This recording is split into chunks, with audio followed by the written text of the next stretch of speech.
Nijak monstróznímu připomenutí 66. výročí konce druhé světové války příliš nepřálo počasí.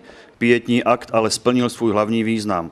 Tedy vzdát hold všem, kteří se zasloužili o to, že nad Hodonínem v roce 1945 mohly zaznít výstřely čestné salvy na oslavu osvobození od fašistické nadvlády. Hodonín byl prvním městem na Moravě, které bylo osvobozené toho 12.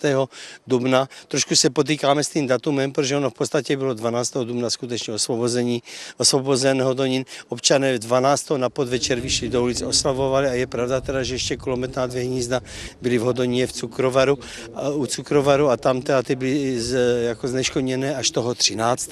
Pro starostu Jiřího Mráku úterní pietní akt rozhodně nebyl formální povinností, o čemž svědčil nejen svátečný šat, ale například i černá smuteční vázanka. Já si toho velice vážím, že máme tady uloženy ty ostatky těch lidí, kteří položili své životy vlastně za naši svobodu.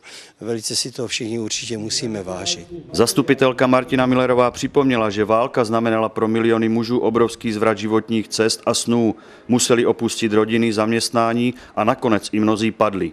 Hrůzy války ale dopadly na celé rodiny, které oplakávali své blízké z řad hrdinů. Já jsem víceméně ozřejmoval přítomnost naší delegace z Břeclavska z jednoho prostého důvodu, že v dřívějších dobách bylo samozřejmostí, že celý břeclavský okres se zúčastňoval oslav v Hustopečích.